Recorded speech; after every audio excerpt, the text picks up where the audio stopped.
Let's look at approaching challenging conversations. To drive high performance, you need to foster an environment of continuous improvement. Now, this can be very challenging, particularly if you have team members who don't have the mindset for growth, have ongoing issues with their work, or they just avoid taking ownership, accountability, and responsibility for the things around them. Coaching is an excellent approach to take when looking to stimulate high performance.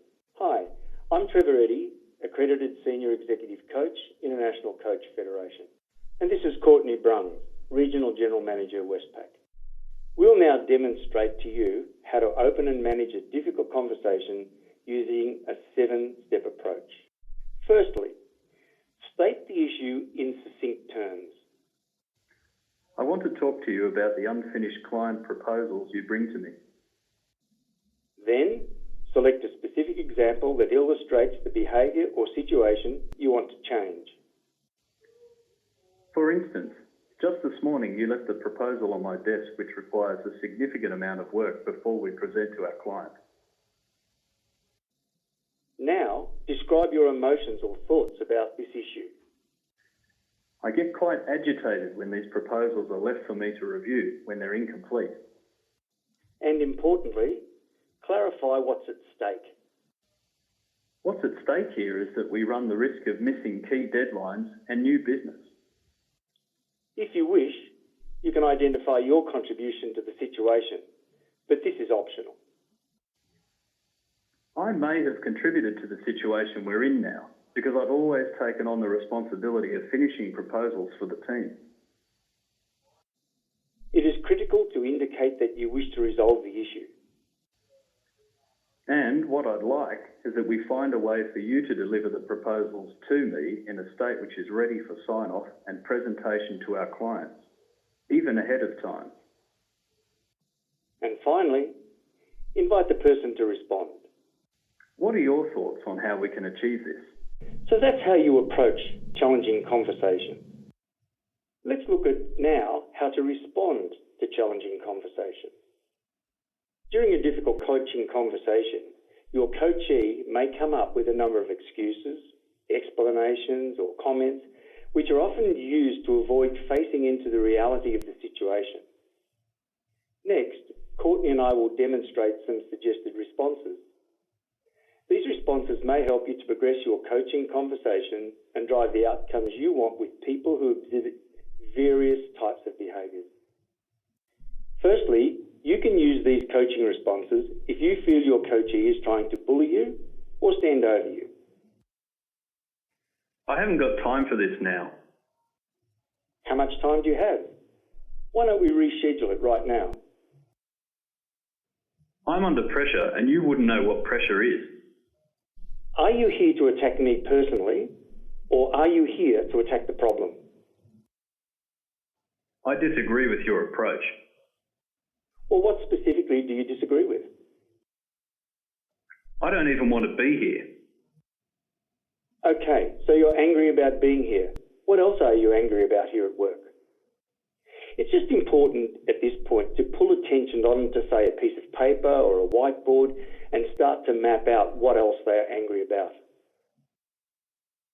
This is a waste of time. How interested or committed are you to getting something out of this session? Secondly, if you feel your coachee is trying to seduce you in order to divert the conversation, you could use these responses. I've heard so much about you and how you are a great manager, so I'm looking forward to spending time with you. Thanks. That's great. I look forward to working with you as well, but we're not here to talk about me. So with seducers, you have to keep specific and keep the focus. You really impress me. So many people told me how you've overcome some huge challenges. Thank you, but this is your coaching session, so let's keep focused on you. There are so many things to work on that I don't know where to start, so I'll need you to give me some of your wisdom. In my experience, what works best is for you to select one or two issues and let the process unfold. Where do I start? There are so many issues I'm juggling at the moment. It might be a good thing here to get them to a point where they will take your lead. For example, Look, Courtney, for me to coach you, I'm going to need more specifics from you. And the way it's currently going, it just isn't working.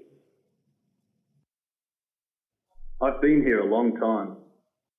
How long? I haven't got time for this right now. How much time do you have? Why don't we reschedule right now? Thirdly, your coachee may be someone who says they're always helping everybody else and they can't get their work done. Let's call them a rescuer. You could try these responses. I haven't got time because I'm usually helping everyone else. What strategies do you use to empower people? The team won't be able to cope with the workload if I don't help them. What are the possibilities for you if the team does it without you? For example, would you have more time to focus on your own learning needs?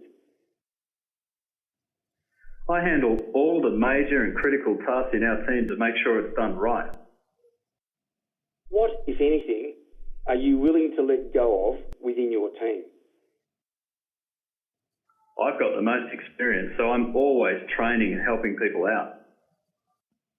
What's the upside of letting people make their own discoveries?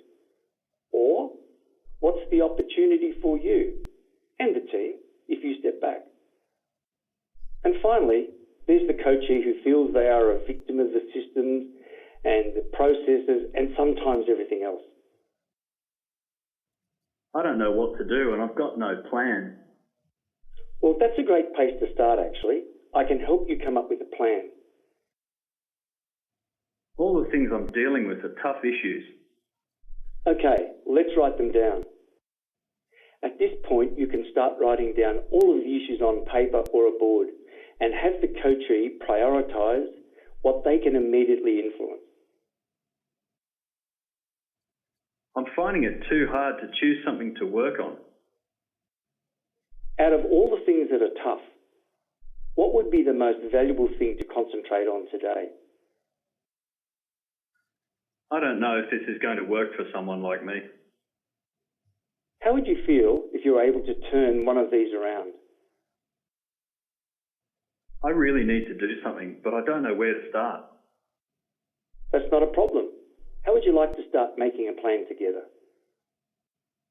Well, there you have it. We hope these demonstrations have been of value to you. Please see the supporting information and tools provided and use them for the challenging conversations you may encounter. After all, you've got nothing to lose.